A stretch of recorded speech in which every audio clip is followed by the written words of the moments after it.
Are you feeling a little bit of those woulda, coulda, shouldas and some regret? Then this episode is for you. You're listening to the Dynamic Women podcast. Each week, you'll be inspired by our global community of women. They'll share with you tools and stories to help you be dynamic in every area of life. He's your host, award-winning coach, and the CEO and founder of Dynamic Women, Diane Ralston.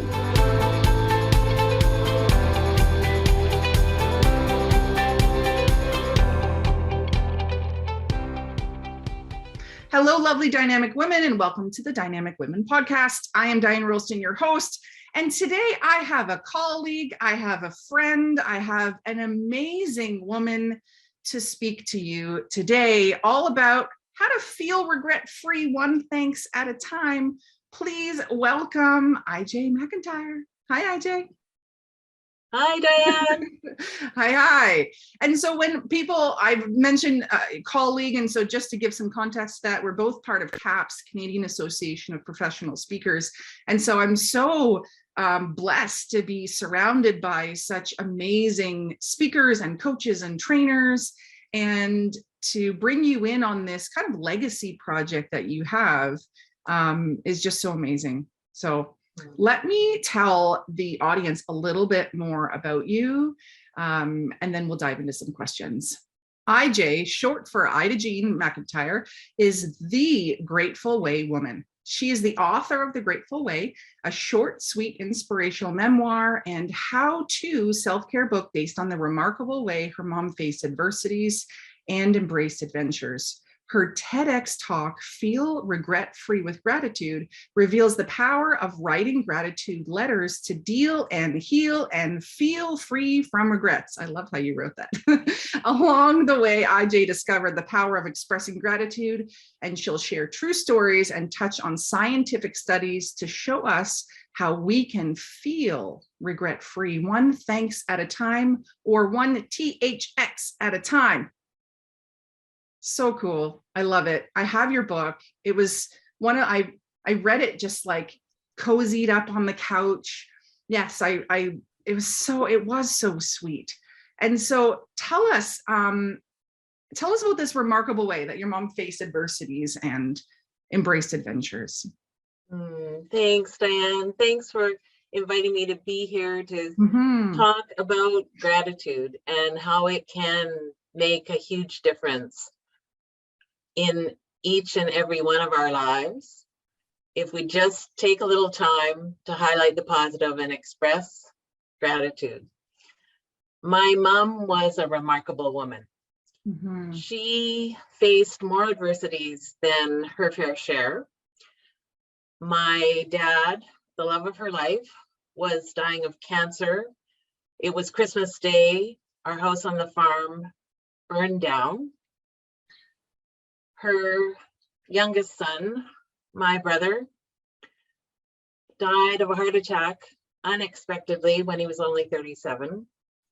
Yeah. She woke up in an Arizona hospital after having suffered a stroke and ended up with a lasting speech impairment. But she was always able to continue to be a glass half full optimist. Yeah. And for the longest time, I wondered how did she do that? I put my finger on it finally, that she lived gratefully no matter what. So she would stare adversity in the face and she would find something to be thankful for. She would highlight a tiny little positive upside that came out of those tragedies, and then hold on to it and get strength and comfort and courage to go forward. She also made all of the opportunities and adventures in her life even better because she was always grateful or thankful for those opportunities. She appreciated being able to start painting when she was in her 60s because her snowbird friends in Arizona, after she remarried and had a whole second life, which was wonderful, they encouraged her to just try, and away she went, discovered she was an artist. The two of us got to go on a trip to Europe when I was in my 20s and she was in her 60s. And I still think about that because I'm now in my 60s. And I had to keep up to her. Wow. Because she always said yes. She said yes to the frog's legs in France and the haggis in Scotland and the curling up like a pretzel backwards to kiss the Blarney Stone and all those kinds of things. And just appreciated that she had that opportunity. Yeah. She also posed when she was in her 80s in 3 calendars, because by that time she decided she'd live in a retirement residence in Calgary, where I was at the time. Yeah. And they decided to do a fundraising, did a calendar, like Calendar Girls. And again, she was just always able to embrace it, grab onto it, and enjoy it, because she was always so thankful and appreciative. Now, she didn't practice gratitude the way we think about it now. She was born in the 20s. It was really just a natural inclination to do what she could to get through. And so for me, it was so inspirational to have someone like that in my life that I could look up to and want to be like, as I am now in my 60s, and hopefully when I get to be in my 80s, like she did. Yeah. I find ways to not have to look back and worry about what it coulda, shouldas. Yeah. To feel that peace, to feel that serenity. Yeah, she went through so many hardships, and it's like when you think it can't get worse, it does. And I'm sure a lot of our listeners are feeling that way with everything that's going on in the world and what we've been through the past few years. I just did a class on Grit, the book by Angela Duckworth, and people were feeling like, I just don't have that depth of grit. And I know that in working with clients, that regret of, I wish I didn't do that. I wish I had stepped into that. I can't believe that happened to me. It's so depleting. That regret is so depleting of energy and of hope. And so it sounds almost like that while your mom wasn't like, I'm going to write down the 5 things I'm grateful for, it's more like she just always looked for the silver lining. Absolutely. And so for some people, it comes naturally to them, that's just the way they are, and that's how they live their life. And I love that what you're bringing here today is, we need gratitude, and this is how to do it. And for those, maybe it doesn't come so naturally for, and even when I was doing the intro and you were starting to share, it's like, yeah, I know we need gratitude, just like we need to eat, just like we need to exercise, just like we need 8 glasses of water a day. And so what is it that you feel you can give as something different that's actually going to push someone off the fence of, yeah, I know I need to do it, but not actually doing it, to the point of, I'm going to actually implement that? That's absolutely the best question, because there are so many people who, as soon as I start to talk about gratitude, there's, as you say, I know, I do. I'll speak for myself. I've always felt grateful. However, I haven't always stopped to express the gratitude. So I will think of people, and if you've watched my TEDx talk, and I think you have, I share a story from my own experience. When I was in my 40s and I'm in Calgary and I'm working, and I pick up a magazine, a local magazine, and I rip out a page because here's one of my childhood friends that I haven't seen since we were teenagers. She's in an ad for the local TV station. She's just been made anchor. She looks amazing, I think, oh, wow, I'm thrilled for her. I'm going to call. Put it on my desk. I get busy. Sometime later, I'm at actually the retirement residence that my mom lives at. And one of those kind of weird, isn't it a small world connection kind of conversations, her name comes up. I'm, oh yeah, I have to call. Yeah. But I didn't. So the next time I see her picture in the newspaper, it's in her obituary. And I couldn't believe it. I was completely devastated in the moment. Yeah. Because like, why didn't I call? What was so important in my life that I couldn't take a little time Yes. to reach out? Yes. And to thank her for being my friend when we were kids and all the fun we had, and to share with her like how wonderful I felt and how much I appreciated where she was in her life, and how I would have learned had I called, that she had twins and she was married, and how did she get to be anchor, all those kinds of things that you never had a chance to ask. And so I personally committed to stop thinking without thanking, because gratitude's been described as the gift that unless you give it, you don't get the full benefit of the gift. Yeah, and we are so starved for acknowledgement, right? And people are looking for ways to feel enough. That's the number one limiting belief, is I'm not enough. And imagine if those around you poured into you like you're saying that we can do, not we should do. We have the opportunity to do it. So let's look to, the title of this is has the letters T.H.X in, which also is thanks. And so can you share a little bit about what does thanks or T.H.X stand for? Thanks in a short form. So T.H.X is exactly that. It's a short form for thanks, so it's an easy acronym to remember. And the three little simple, short, doable steps. And the beauty of gratitude is that when we express it, we get the benefits. And we can learn and we can nudge ourselves. I needed nudges myself, and T.H.X is that nudge. So T is all about just taking a little time. So taking the time. H is about highlighting the positive. And I'll loop back just to my mom and those deepest, darkest, dreadful tragedies.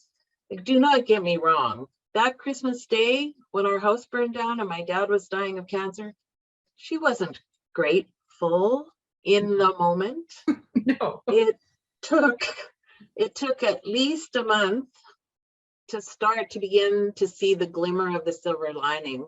And she probably didn't even fully appreciate it till my dad's funeral, which was in May. And the reason was, in January, that fire inspired or motivated my parents' square dance friends in Saskatchewan in the 60s to have a benefit dance for our family in the deepest, darkest, coldest winter January night.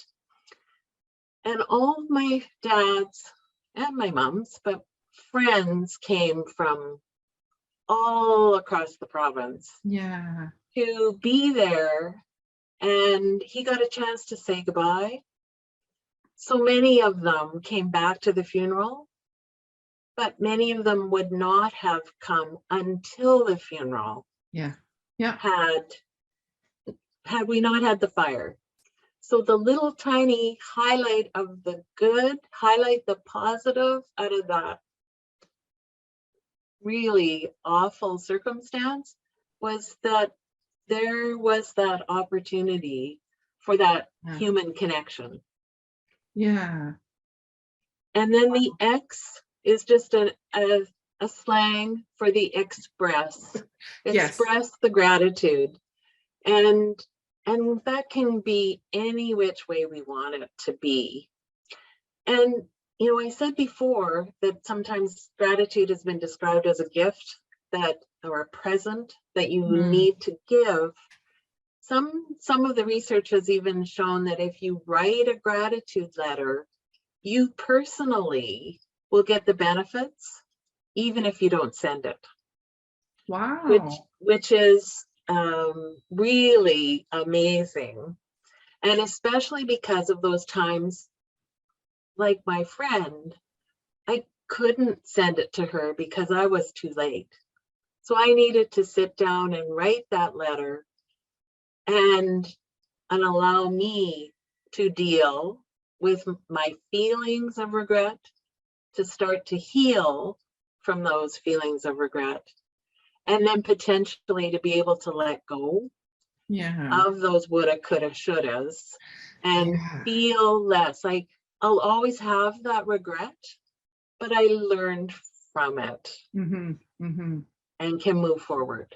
Yeah.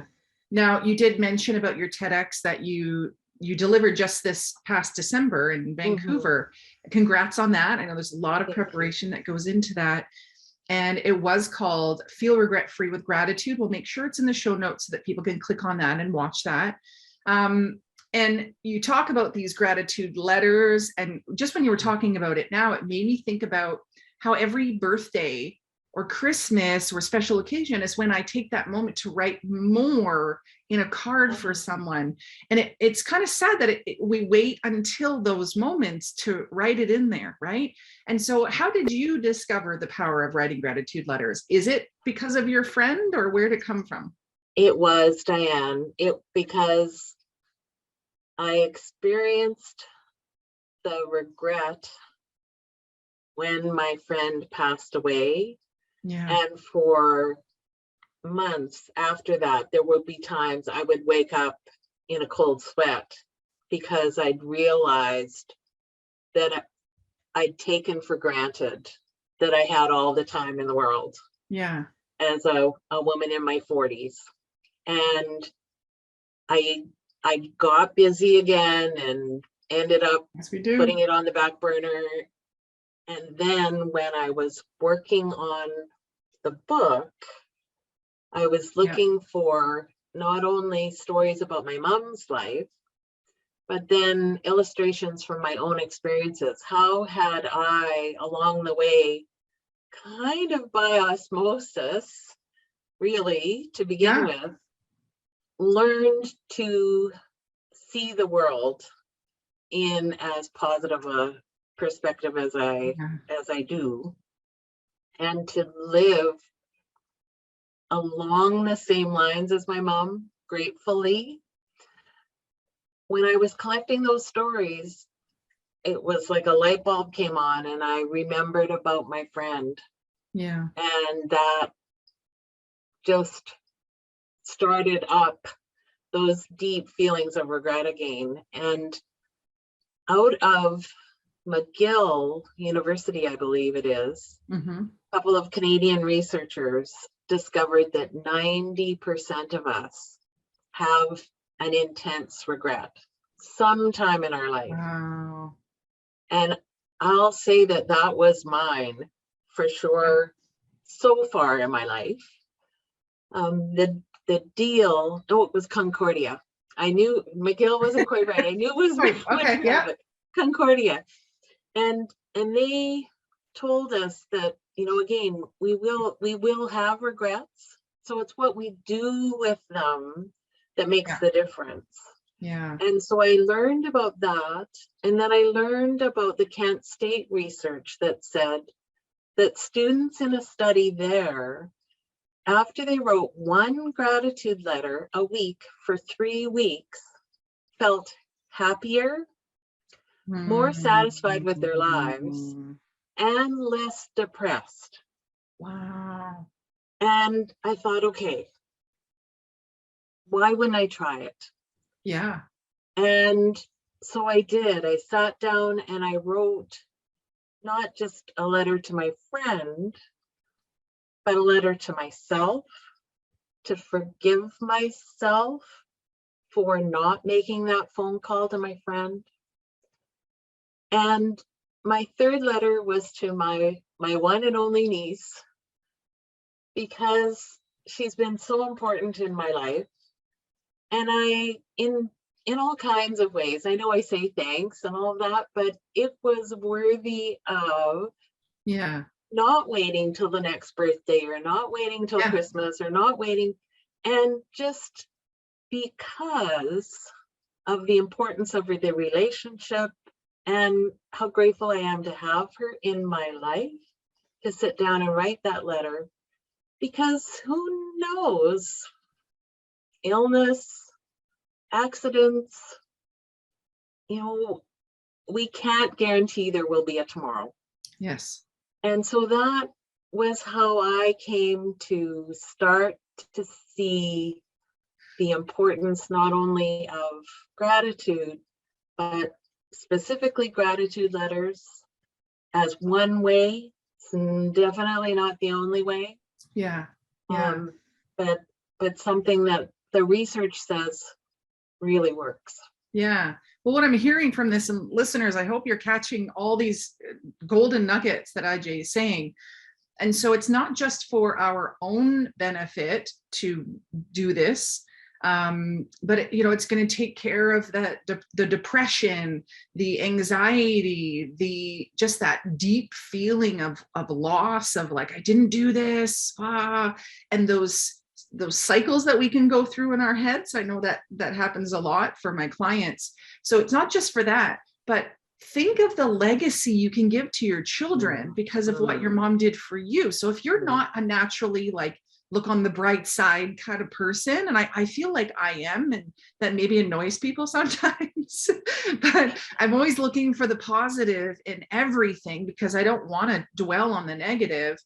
But when things get hard, it's not maybe naturally where we go. And so this is something that you can do to generationally change your family, right? To help others around you to get over it. I talk often about, let's change the conversations we have from wine and wine fests to what's a success you've had this week. And I want to add in one of your questions of what are you grateful for? Who are you grateful for? And then like, maybe it sounds silly, but we can have like gratitude letter writing parties, right? That could be something we do. Yeah, because let's make it easy, and let's make it fun, and let's make it rewarding. Yeah. And absolutely, the benefits are there for us. The benefits multiply when we express it, when we send those letters, when we make those calls, when we, again, Martin Seligman did a study with his students, and they had a gratitude night where they all wrote letters. They invited the people that they wrote the letters to. Then one-on-one, they read those letters out loud to the recipients. Oh, I love it. And the longest lasting, most uplifting impact was from those individuals who'd actually shared it verbally and then gifted a copy of the letter.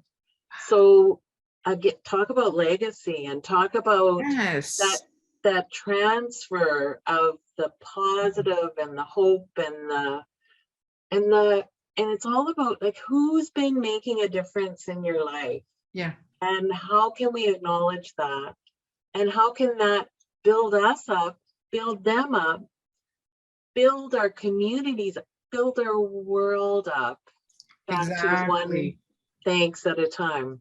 For sure, for sure. Now, for anyone out there that's like, write a letter, first of all, just say, get over yourself.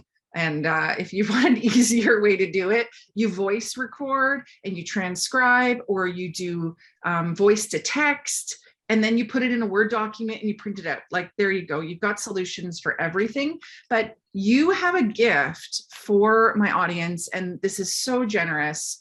where you give more than just one way. So it is the Grateful Way Contemplation and Commitment Companion mini book. And we'll get to your actual book in a moment, but you are giving us 10 different ways, right? 10 different ways that we can share gratitude and be grateful. So maybe talk a little bit more about the mini book, and then I'll tell our listeners how they can get it.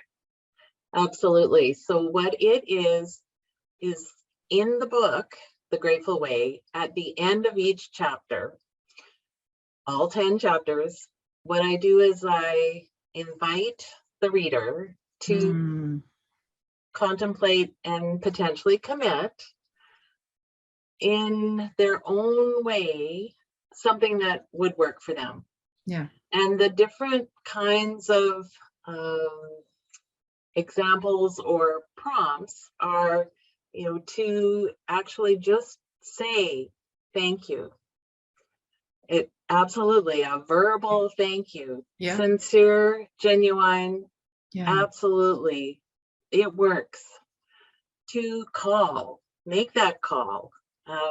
If I'd made that call, that would have just taken me down a different road.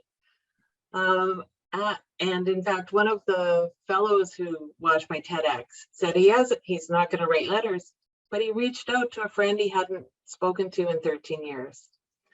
That's all that the power of gratitude can do. Yes. Yeah. And there are ways as well to suggest about the visit. The visit is essentially writing the letter or writing the note, sitting down and even over Zoom or over the phone if that's better, or face-to-face, cup of coffee, glass of wine, whatever. Yeah.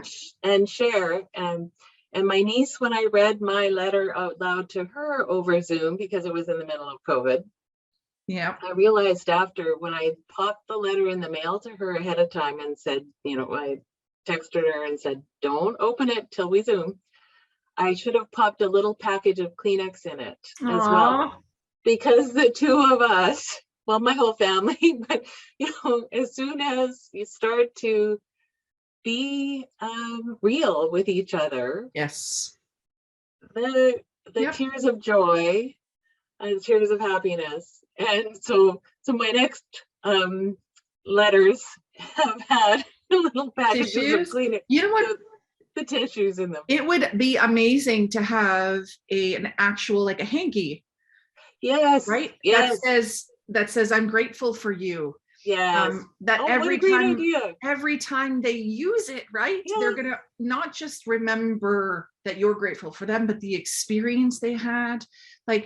This is just, now I'm all excited, because it's like, you could take someone out for dinner and be like, I want to take you out for dinner, and then pass them the letter. Right? Yes. It could be a moment, a whole night, like you were saying about that event where people invited. It could be a simple moment between two people in person, and to honor them with a meal and break bread together. That idea is awesome. Okay, so if you want a copy, and because you want a copy of this gift that IJ has brought, it will be in the show notes, the link to directly download it. And I have to say, because most of the time you think, well, if I'm downloading it, I have to give my email. Now, this is a legacy that IJ wants to give. I want to just let you know a little bit about her background. She has 20 years of combined experience of public service in Saskatchewan and corporate human resources in Calgary. And she started her own company to specialize in facilitating life planning workshops for boomers getting ready to retire. Now, that's her career, but this is what she's doing because she's so passionate about it. And so it is just a direct download. You don't have to give any email or any information. However, I encourage you to also click the link and go to the Grateful Way website so that you can get your copy of IJ's book, because the stories are really powerful, really inspiring. And I see this as like a 10-week program. Read a chapter, get the accompanying mini book, go through it, and actually implement. Don't think that you're going to just sit and read this book over the weekend. Really take your time with it and treat it like a program or a course. because I know for me, I'm such a doer that I even bought a gratitude book where I'm supposed to like write stuff in. I say supposed to because I haven't really been doing it. But this, I think, has that piece of you're going to be inspired, you're going to feel moved emotionally, and then you have one thing to implement, one of those 10 things. So anyway, from my coaching curriculum development background, this is how I encourage everyone to consume. And when you get the book from IJ's site, reach out to her and ask for an autographed copy, so that, yeah, you get it directly from the author. It's an amazing way to do that. Well, okay, let's sum this up. I'm going to get you to sum up what are the benefits of expressing gratitude. I think we've kind of pieced them together, but let's get kind of a really good list here. And then I'm going to ask you a final question of anything else you want to leave our listeners with. Okay, Diane. So the upside of expressing gratitude, our brain releases dopamine, endorphins, oxytocin, serotonin, all those happy hormones. So from a physical, hormonal impact, number one, that just is so powerful. Then emotional, mental health benefits. It enhances our relationships, strengthens them. It allows us to get a better night's sleep. It's been proven. And so one of our CAPS colleagues in Ontario, I don't know if you know Lori Flasco, but we've roomed together at convention, and she reminded me when I was starting this project how she counts her blessings, not sheep, when she's trying to get to sleep. Oh, okay. Absolutely. Which is another one of the 10 ways to express gratitude, is to count your blessings or count your gratitudes, those kinds of things. We have, there's research that shows that, again, people who live gratefully have enhanced well-being and life satisfaction. Yeah. They don't feel deprived. We don't feel as deprived. Yeah. We tend to appreciate the simple pleasures more. We tend to take less for granted, and we appreciate others' contributions to our well-being and acknowledge and recognize that by just taking a little bit of time, and I'm not saying it's one size fits all, and I'm not saying that this is new. I'm just nudging anyone who's already practicing to do something new and different. Add to your gratitude repertoire. If it's something you haven't been making time for, to just take a little time and do what feels right. Doesn't have to be every day. Doesn't have to be, it's all about what works for you. Yeah. But I promise it will make a difference. Yeah. Yeah. As you said, you grew up with it in your life. To see how your mom was able to live through everything that she did with such a positive spirit. And that's also probably what helped her to have that second chapter in her life, because she didn't kind of write herself off. She was like, there's got to be more for me, and it's another love in my life. So I love what you're doing with this, IJ. I really, all listeners out there, I really encourage you to not make gratitude a solo activity. To have it involve others. I think that's taking it to, so if we were looking at like, what's the next level of gratitude? What's the future of gratitude? It is bringing others into it and expressing to others in some way, one of the 10 ways. I really see that as how you can almost like 10x your gratitude for yourself, but also for others. Just think for a moment, a couple people around you right now who are struggling, who could use a little lift up, who it might even just be a little gratitude text to them, until you can get in that place to do the letter. It's free, right? It's free. Yes. And what a cool activity to do with friends and family as well.